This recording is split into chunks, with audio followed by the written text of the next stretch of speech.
Hello friends, ఇది వచ్చేసేమో పూల మక్కని అండి. అదే తామర పువ్వుల విత్తనాలు అంటారు కదా, ఇవే పూల మక్కని. చూడండి ఫ్రెండ్స్,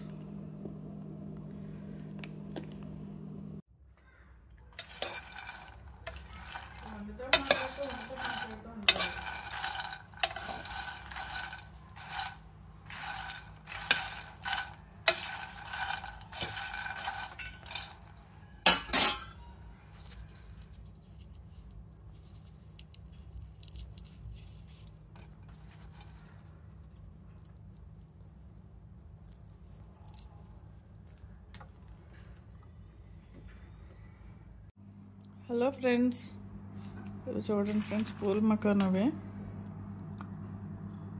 ఈవినింగ్ స్నాక్స్లో వెయిట్ లాస్కి బాగా పనిచేస్తుంది. ఈవినింగ్ స్నాక్స్లోకి తినొచ్చు. కొంచెం నెయ్యి వేసుకుని లైట్గా సాల్ట్ వేసి పెప్పర్ వేసి వేపేసుకుని ఒక డబ్బాలో పోసుకుంటే 1 వీక్ వరకు ఉంటాయి. ఇవి బాగుంటాయి, హెల్దీ ఫుడ్. ఇది కూడా హెల్దీ ఫుడ్, మంచిది. టేస్ట్ కూడా బాగుంటాయి, కరకరలాడతాయి. ఇవి మన పాప్కార్న్ ఎలా కరకరలాడతాయి అట్లాగే ఇవి కూడా కరకరలాడతాయి, బాగుంటాయి. మీరు కూడా ట్రై చేయండి ఫ్రెండ్స్.